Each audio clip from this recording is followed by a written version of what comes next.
I'm Smitty from MJS Custom Pickups. I'm here today with Aaron Little from C Spot Run. He's come today to let us hear some pickups that he's been using in his Les Paul for a number of years now.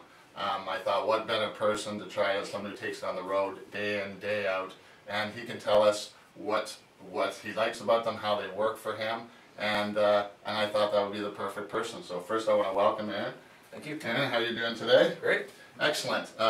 I'm going to leave it to him because he can do the best explanation, and off you go, Aaron. Hey guys. So I've been using this guitar for a good number of years now, and I bought it brand new.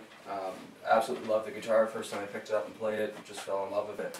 But, you know, as with a lot of guitars, I find that the pickups in particular that come stock on it are either a little bit muddy or not quite crisp enough, or have a little bit too much high end, whatever the case is. And so when I went to Smitty, I asked him for two things. One, I wanted a 70s super distortion type of pickup that had a lot of gain to it, a lot of clarity, a lot of crunch, but didn't have all the high end that you hear of a lot of heavy metal pickups nowadays. It's more something that has more of the mid-range stuff, and it has a little bit more crunch to it. It brings out the natural harmonics of the amplifier a little bit more.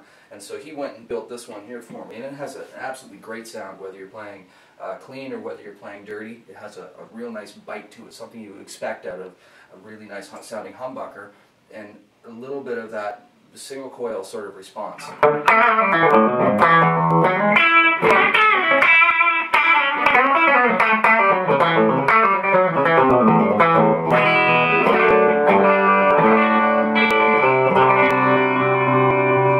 you can hear that it has a lot of that mid-range bite that you want to get out of a nice bridge pickup, because then when you go to play some power chords or you go to play something else, it doesn't just muddy the whole thing up. There's still a lot of definition in your sound. So if you're playing a blues or a country kind of thing,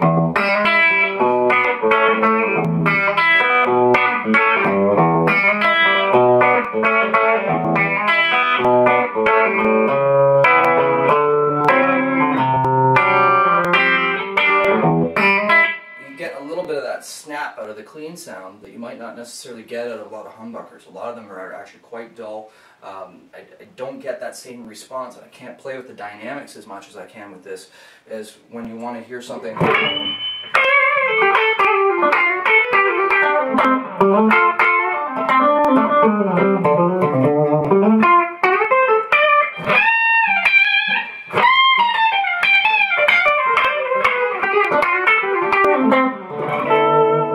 So you get a really nice crisp response out of that particular pickup, and I absolutely love it. I get compliments for it all the time. But then one other solution that I needed out of Smitty was something for the neck pickup. I always find I go to play with that, especially when you're playing with distortion. The whole thing gets muddied up and lost when you're playing on stage, especially. The definition of your guitar gets totally lost just simply because of the neck pickup. It just doesn't have that same response. I always liked a guy named, like Slash as an example, always had a really great sounding lead tone while using his neck pickup, and you could hear every single note and get a lot more response out of the pickup than you normally would get. And what Smitty's solution for me was to build a P90 pickup in a humbucker sized position. And there's absolutely no modifications done to the guitar whatsoever. There's nothing else that's been done in terms of cutting out pieces of wood around the size of the pickup, or the actual fitting into the slot here, the plastic holder. You don't have to do anything different to it. It's a humbucker-sized P90, and it sounds very much like a very thick, very heavy sort of Strat pickup, that sort of neck pickup that you want, while still sounding like a Les Paul. So you can get something like a Chili Peppers. It might actually help if I change pickups.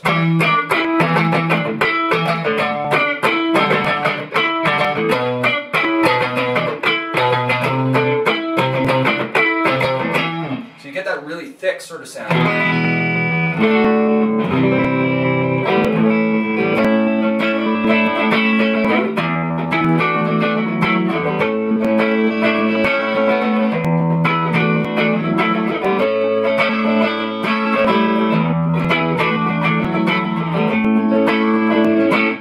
So it has a really nice, warm, thick, clear mid-range tone that I really love about my Strat in particular, but now I get it a little bit out of my Les Paul as well. And so when you go to play a lead, or you go to play anything else where you want that clarity and that depth in your sound, you now have that option there. And so when you're playing a lead tone, as an example,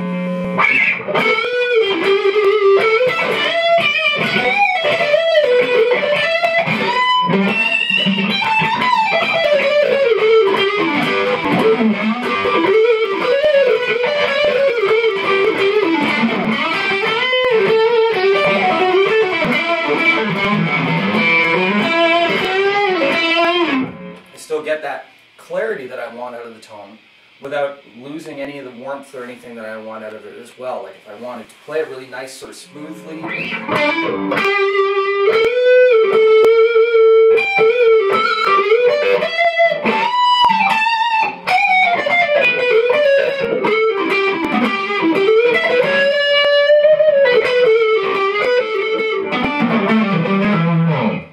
And I can still get a lot of depth, a lot of sound out of this particular pickup. And the blend actually is kind of nice too. When you go and bring them both up. Now I've got the blend between my humbucker and my P90.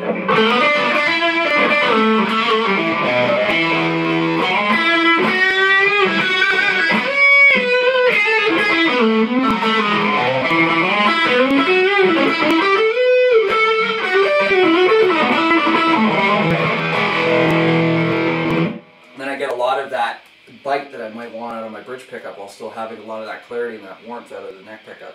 And then just going to the bridge, just to be able to play rhythms and things.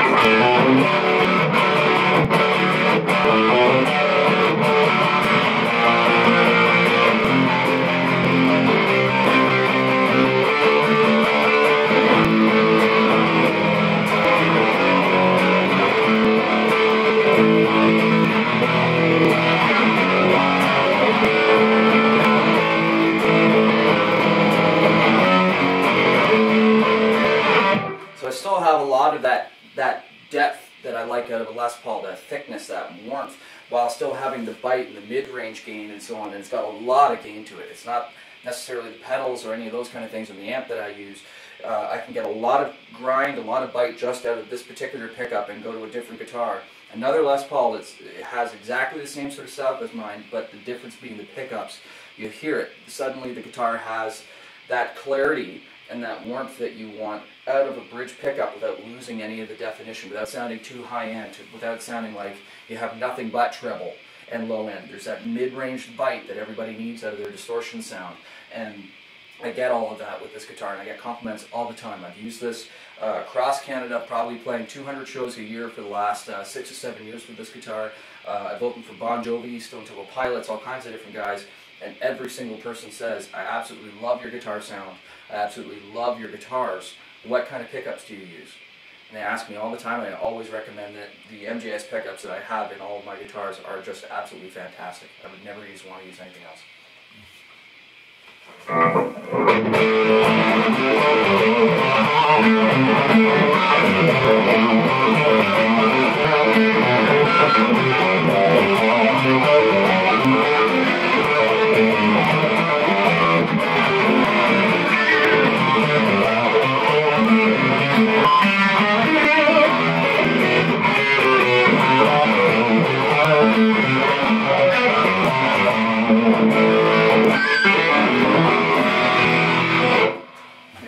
Yeah, that was kick-ass.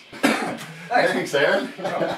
Right, that was great. You know, I remember building that pickup for you, to be honest with you. I remember going to the back one, and I remember you coming to me and saying, God, I don't know what's happening with this back pickup of mine. It doesn't seem to have any juice. As it turns out, we found out the magnet was dead in it, to be perfectly honest with you. So we rebuilt that pickup just in the way they would back in the 60s. Put a little more juice into it, and yeah, it's really stood the test of time now. God, you've got a lot of miles on that thing. With C-Spot Run, I was going to ask you about it. I saw the new video. What was it like doing a video down in the middle of downtown Toronto? On Front Street? Yeah, on Front Street. Most interesting part about that was that the director wanted to do something that kind of simulated what the song was. The very first part of the song starts with a reverse guitar sound that I did in the studio, where I played the line backwards, and then we actually put the reverse guitar effect on it so that the line was not going forwards. Right. I noticed that. It was a really interesting sort of thing to try to do, but then the director wanted to do a whole video in reverse because of it. No. And so... Look when you started. Yeah, exactly. I didn't intend for that to happen. And so the actress that we had, they did a whole bunch of scenes and stuff with her separately from us. But then our challenge was to essentially try to learn how to play the song a little bit backwards. Our drummer had to kind of fake playing along with the track backwards while it was constant. Like we actually took the song, put it in reverse, and tried playing along to that on Front Street while people are walking by. The singer had to try and learn how to say some of the syllables in reverse as well, which if you've never tried doing, is extremely difficult because I never tried that. Yeah, the syllables do not end the same way as you begin. There's no physical way to try and reproduce that sound of something backwards like that. Was there a lot of traffic and stuff that you guys had to control down there? Oh yeah, and the worst part was too is that it was actually kind of a guerrilla operation. We didn't have any licenses or anything to film down there. So when the cops kept coming by all the time and they sort of looking at us sitting on the street corner there, we kind of figured it was going to get shut down in a second. So, but we ended up being out there for 6-7 hours or something recording with no issues. So that's a lot of fun. That's great. I love the video, and it's called Let It Go. And you can see it on YouTube along with lots of other videos by Aaron. C-Spot Run. Also, I'd like to mention that you can go to wanderersmusic.com, is it? .ca, actually. .ca, and you can check out Aaron's new portable stand. It can be a book stand, it can be a music stand, anything. Check it out. And again, thanks so much, Aaron. That was great. Thank you. I'll see you next time. We're going to come up with a few more videos, and thank you very much for watching. Have a great day. See you, folks.